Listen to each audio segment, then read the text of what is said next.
Bueno, ahí está. Un minutito y que entren todos.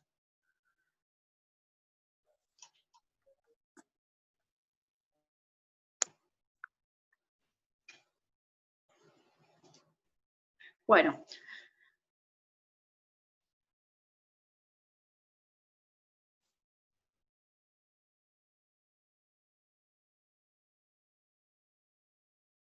Más o menos están todos. Bueno, estamos en la segunda fase de la industrialización. Y yo dije, para que esto pase, digamos, el Estado tenía que asegurar ciertos factores para que sea posible entrar en la segunda fase de la industrialización. ¿Qué es lo que dice Kemp? Por un lado, el Estado alemán se va a caracterizar por privilegiar el sistema educativo. ¿Sí? Este tipo de sistema necesita técnicos para poder ser empleados como mano de obra. Entonces dicen, en poca cantidad de tiempo, Alemania termina siendo como el modelo de lo que tiene que ser la educación secundaria y la educación técnica. ¿Sí? Después, en esta última etapa, 1850 en adelante, se va a reforzar todo lo que es el sistema bancario. ¿Por qué? Porque la industrialización necesitaba tener un financiamiento a gran escala. Este tipo de industrialización, acuérdense de lo que decía Hobsbawm, lo que decía Wolf, que la primera fase de la industrialización, la industria del algodón, no necesita grandes inversiones, pero la segunda fase sí.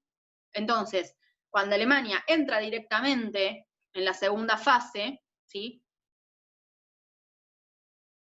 Digamos, es un rol central el que cumplen estos centros financieros, que son los que están empujando, los que están bancando, ¿sí? Económicamente todo este crecimiento. Después, el Estado. El Estado, en 1860 se da lo que se llama la unificación alemana. La unificación tiene que ver, es un acuerdo político en lo que es el gobierno, las leyes, ¿sí? Que se da más o menos en 1860, se va a formar lo que se llama el Segundo Imperio. Acá ya van a empezar a ver que utilizamos mucho la palabra imperio. Y esta organización estatal le da estabilidad, da una estabilidad política a la economía. Y esta estabilidad política es necesaria porque en esta época, 1860, 1870, Alemania empieza con una política colonial.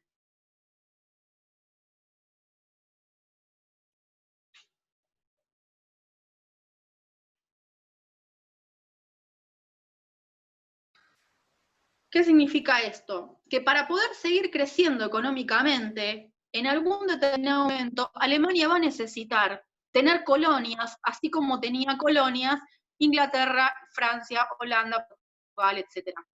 ¿Sí?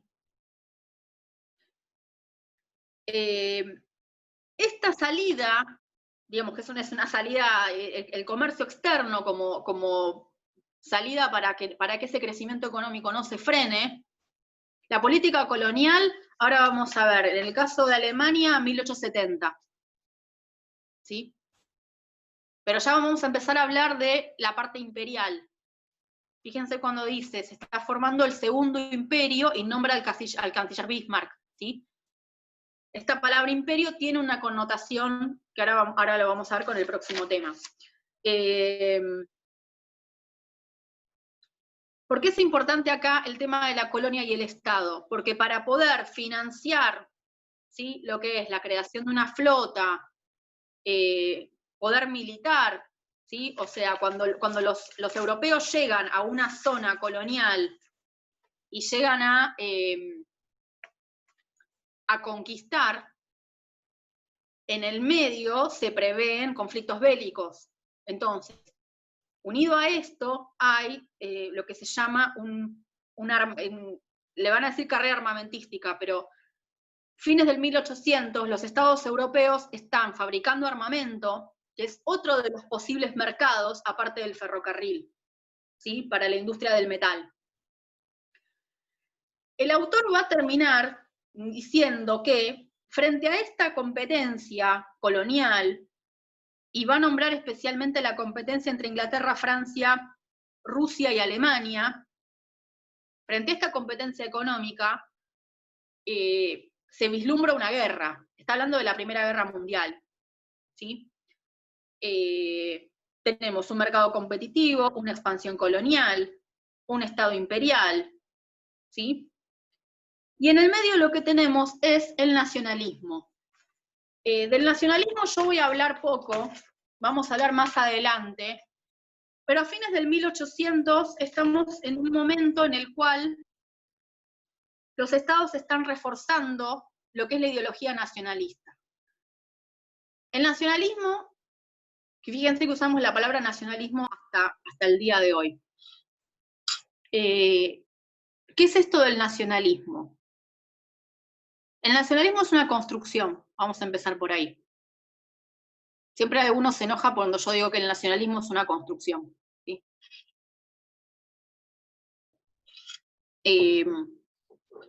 ¿Por qué digo esto? Porque la persona naturalmente no dice, ¿sí? Amo a mi país. Un chico de 3 años no dice eso. Lo dice si se lo enseñan, ¿sí? El nacionalismo es un sentimiento de apego, es un sentimiento de pertenencia a una comunidad, pero que está movilizado políticamente. Esa es la definición que nosotros tomamos, digo nosotros, a nivel académico, ¿sí? No estoy hablando del nacionalismo de la gente que, no sé, ve el mundial y dice, hay que ser nacionalista, no, no. No está tan alejado de eso, digo, pero a nivel académico es un sentimiento de pertenencia a una comunidad que está movilizado políticamente, ¿sí? No es quiero mi país, es quiero mi país para ser, ¿sí? Hay una movilización política atrás de eso. En este momento es el momento en el que en Europa se están definiendo límites nacionales, se están dando la unificación de ciertos países, la unificación italiana, la unificación de Alemania, ¿sí? En el caso de América Latina, lo estuvimos viendo, se están dando la organización de los diferentes estados, y esa operación política, si ya tenían de antes la idea de superioridad, ahora voy con la idea de superioridad, porque lo vamos a ver mucho cuando veamos imperialismo. Ahora lo vamos a ver. El nacionalismo, la conformación del Estado no es solamente una operación política, sino que opera sobre la población en la cual impacta. ¿Por qué? Porque así como están definiendo los límites nacionales, están definiendo quiénes son los alemanes, quiénes son los italianos y quiénes son los argentinos, ¿sí? Y esa definición lo que hace es conformar una comunidad. De acá para acá, con estos parámetros, vos sos un argentino y vos no lo sos. Y vos sos un alemán y vos no lo sos. ¿Cuáles pueden ser esos parámetros? Haber nacido en el lugar, el uso de una lengua en común, tener antepasados en un determinado lugar, una religión. Son diferentes parámetros que se van como eligiendo de acuerdo a la operación que hace cada país, ¿sí? Porque son en todos lugares diferentes. Ahora, el nacionalismo, sí, lo que pasa es que el nacionalismo ya venía de antes, lo impulsan, pero el nacionalismo venía de antes. Acá estamos hablando de la Segunda Guerra. Surge con toda la fuerza en estos años, 1870, y tiene que ver con el imperialismo también, ¿sí? El nacionalismo, ¿por qué digo que es una construcción? Porque supongamos, yo siempre les doy un ejemplo así bien pavote, yo nunca fui a Mendoza, por ejemplo, que ahora se quiere independizar, ¿no? Que salió la semana pasada, hace 2 o 3 días, que impulsar la independencia de Mendoza. Nunca fui a Mendoza, no tengo familiares en Mendoza, no sé lo que hay ahí, pero yo digo, pero esto es parte de mi país, como si fuera algo mío. Y capaz que conmigo no tiene nada que ver. O sea, tiene que ver conmigo en el sentido que los habitantes de Mendoza y yo tenemos el mismo estatus de ciudadanos, tenemos los mismos gobernantes, y alguien me dijo, de este límite, para este límite, todos somos argentinos. ¿Se entiende lo que estoy diciendo? Es una construcción. La ideología nacionalista es algo muy atractivo y termina siendo algo muy peligroso. Fíjense que ahora me lo relacionaron con la Segunda Guerra Mundial. Es atractivo, ¿por qué? Porque apunta a fomentar un sentimiento de comunidad que el ser humano ya lo tiene. Necesitamos ser parte de una comunidad, ¿sí?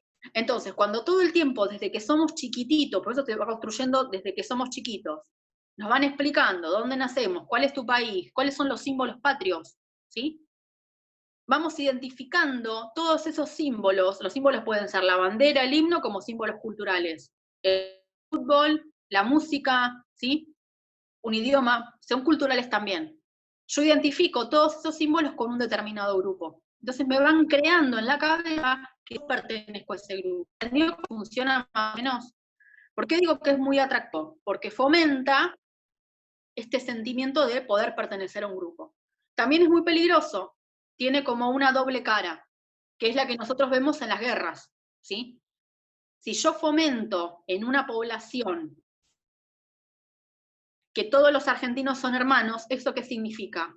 Que el chileno que quedó del otro lado del límite no es mi hermano, es completamente diferente. Y si yo tengo un enfrentamiento con un país limítrofe o con otro país que no limítrofe, ¿sí? Lo impulso por el sentimiento nacionalista, lo que hacen los estados es fomentar el odio nacionalista. Y eso se vio bien claro en la Primera Guerra Mundial. ¿Está? Entonces, acá Kemp lo que está diciendo es, acá ya estamos viendo algo que es bastante peligroso. Estamos viendo competencia entre países, el nacionalismo alemán, y estamos viendo que el Estado está financiando fabricación de armamentos. Tres cosas estamos viendo. Entonces dice, acá estamos viendo que se viene una guerra como algo inevitable, ¿sí? Vamos a la etapa del imperialismo. Explico un rato más. El imperialismo, la etapa imperial, ya estamos en Hobsbawm, la vamos a encontrar entre 1875 y 1914. 1875-1914.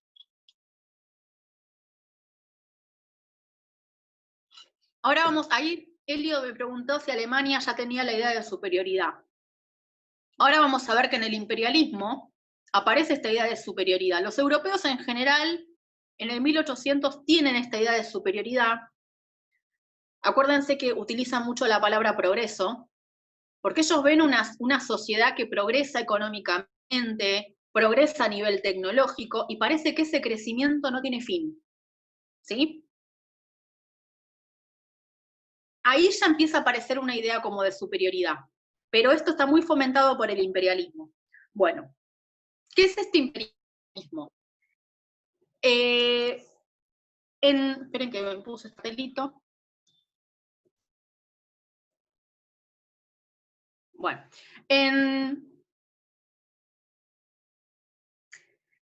durante el fines del 1800, los europeos van a necesitar, estos países que están como más adelantados en lo que es la economía, van a necesitar ampliar las zonas ocupadas, porque Hobsbawm va a decir algo. Cuando llegamos a 1873, 1895, dicen, se empiezan a encontrar los europeos con crisis, ¿sí? Ahí explica, esto lo voy a retomar después, hay crisis que son típicas del capitalismo, ahí explica las ondas de Kondratiev, que es un economista, y dice, en realidad, la economía está creciendo todo el tiempo, pero se va encontrando con límites a este crecimiento, ¿sí? Esta crisis que se encuentran los europeos a fines del 1800 hace como repensar ciertos parámetros del liberalismo, ¿sí? En qué momentos el proteccionismo es más necesario que otros, etc. Pero en general, nosotros, y ahí digamos, lo remarco porque lo vamos a ver, encontramos el sistema económico liberal hasta 1929. Hasta 1929 siempre estamos hablando del sistema económico liberal. ¿Qué es lo que pasa a fines del 1800? Los estados europeos van a tratar de, como una forma de saltar este obstáculo, ampliar los territorios conquistados, ¿sí? para poder expandir la materia prima que pueden conseguir y para poder expandir el mercado. ¿Sí? El imperialismo implica una dominación formal. Había zonas, ¿sí? en África y en el sudeste asiático que no habían sido ocupadas, que se van a ocupar, ahora les voy a mostrar otro mapa, que van a ser ocupadas, y las zonas que eran enclaves comerciales, ¿qué digo enclave comercial? De un lugar se sacaba una materia prima y ahí le vendían, ¿sí? como puertos comerciales. Esas zonas van a empezar a tener otro tipo de control, un control más formal. Hay autores que dicen el imperialismo es como la implantación política. Se lleva parte de la administración política a estas zonas.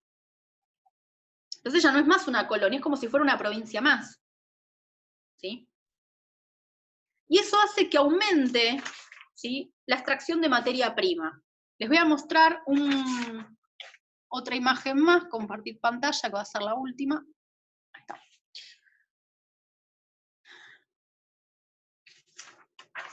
Bueno, acá fíjense que dice 1885. Bueno, cuando se habla del imperialismo, se nombra mucho una conferencia de Berlín del año 1884, en el cual varios países europeos, los tenemos nombrados acá, donde dice colonias, se van a repartir el mapa africano. O sea, empiezan a competir por estas zonas, ¿sí? coloniales, y llegan momentáneamente a una salida pacífica. Se juntan, digamos, en Berlín, en una reunión política, en un acuerdo político, de cómo van a ocupar, ¿sí? las zonas. Fíjense el mapa en 1885, las zonas que estaban ocupadas, ¿sí? Fíjense que todo lo que está en marrón no estaba ocupado por los europeos, obviamente que había población, no estaban ocupados por los europeos.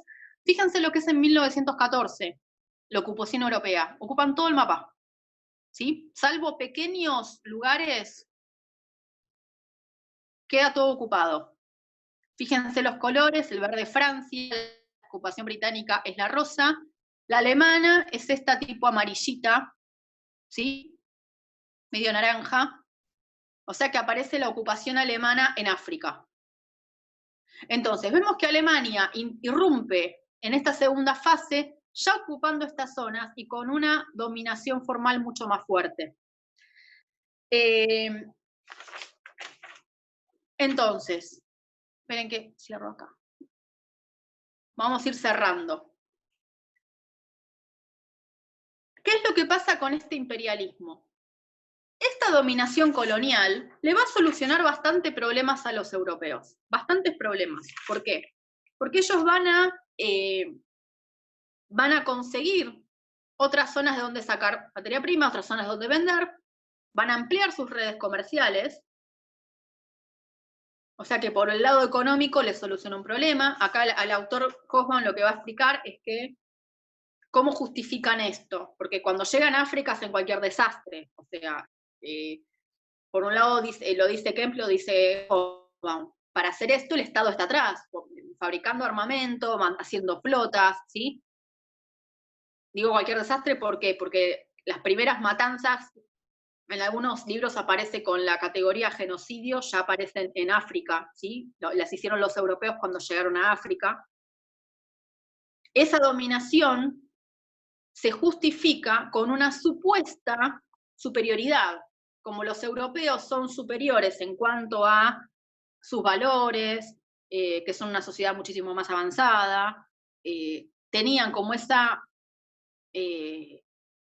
carga, ¿sí? ese deber moral, ¿sí? de ayudarlos a civilizarse. discursos de la época hablaban así. En realidad ese ayudar a civilizarlos, ¿qué era? Dominarlos para sacarles la materia prima. Y en el medio los mataban, pero hacían unas masacres terribles, ¿sí? Entonces, acá lo que tenemos es que el imperialismo empieza a solucionar, tiene como una lógica económica, ¿sí? Por el otro lado, aumenta la competencia entre países. Entonces, empezamos a ver lo que dice acá Kemp. Kemp lo que va a decir es, cuando pensamos en una posible guerra, ¿por qué se piensa en esta guerra? Porque los países están compitiendo económicamente, ¿sí? Y tranquilamente podía derivar en una guerra, ¿sí? A partir de esta competencia económica. ¿Qué es lo que se suma acá? La ideología nacionalista. Los estados están fomentando la ideología nacionalista y el odio a partir del nacionalismo. Lo vamos a retomar el lunes cuando lo veamos. Por otro lado, otros países europeos están sumando esta carrera de armamentos. Así como están invirtiendo en ferrocarril, otros países empiezan a invertir en la fabricación de armas, ya a fines del 1800. Por un lado, yo dije, se fabrican armas porque es un mercado en donde invertir, segunda fase de la industrialización, y por el otro lado, porque ya se estaba hablando de una posible guerra. Los europeos, ante la posibilidad de la guerra, no se un pelo, porque la historia europea está plagada de guerras. Lo que no se imaginaban es que podía pasar que la guerra iba a ser tan sangrienta y tan, digamos, devastadora como fue la Primera Guerra Mundial. Eso lo vamos a ver el lunes. Y años antes, la guerra es en 1914, años antes, fines del 1800, ya se empiezan a firmar lo que se llaman acuerdos ofensivos y defensivos. ¿Qué significa esto? La lógica de la guerra mundial es que se enfrentan bloques de países. ¿Cómo se arman esos bloques? Esos bloques se habían armado varios años antes, cuando los países firmaban estos acuerdos. Son varios acuerdos, un montón, no lo voy a nombrar todos acá, porque no es el punto, ¿sí? Eran acuerdos, se llaman ofensivos y defensivos. Acuerdo ofensivo, ¿cuál es? Si alguien, si supongamos, yo firmo un acuerdo con Inglaterra, yo soy Francia, Inglaterra ataca a Rusia, yo ataco, ¿sí? O Alemania, yo ataco con Alemania. Un acuerdo ofensivo. El acuerdo defensivo es, si alguien ataca a Inglaterra, ¿sí? Yo voy a defenderlo por haber firmado ese acuerdo. Esos acuerdos estaban firmados de antes. Entonces, cuando llegamos a 1914, tenemos ya como, yo les digo, un combo bastante importante en esto. Tenemos acuerdos firmados entre países, la Triple Alianza, la Triple Entente, vamos a ver. Tenemos una competencia por las zonas coloniales. Tenemos los estados que están fomentando el nacionalismo, y eso genera bastante odio entre los países. Y tenemos estos países que ya habían invertido en armamentos. Cuando llegan a 1914, son estados que muchos años antes están invirtiendo en armas. ¿Sí? Piensen que la guerra mundial va a durar 4 años y es una guerra de desgaste. Pelean hasta que se desgasta, se quedan sin soldados y en el medio se mueren millones de personas, ¿sí? Entonces, vamos a cortar acá, vamos a ver qué es lo que pasa en 1914, ¿sí? Y qué es lo que dice Hobsbawm sobre eso. ¿Por qué la Primera Guerra Mundial marcó todo el siglo XX? ¿Sí? Eso lo voy a explicar el lunes. Entonces, el lunes. Termino de explicar Primera Guerra, que es corto. Voy a dejar un rato para preguntas y ya van a tener las consignas del parcial. ¿Listo? ¿Sí? Bueno, mi compañera ya me mandó el texto, así que yo en un rato se los mando el texto de Kili. ¿Está? Bueno, listo. Si no tienen ninguna pregunta, cortamos. ¿Está? Bueno, nos vemos el lunes. Bueno, gracias. Hasta luego. Chao, profe, nos vemos. Profe, Buen fin de. Igualmente, chicos. profe, Sí, justo. ¿va a poder subir los videos de la clase pasada? Sí, hay uno que me lo estoy subiendo Y me falta subir la de hoy. Ah, Sí, bueno. ya la estoy por subir. Sí, la dejé Ah, grabada. bueno, gracias. Bueno, nos vemos.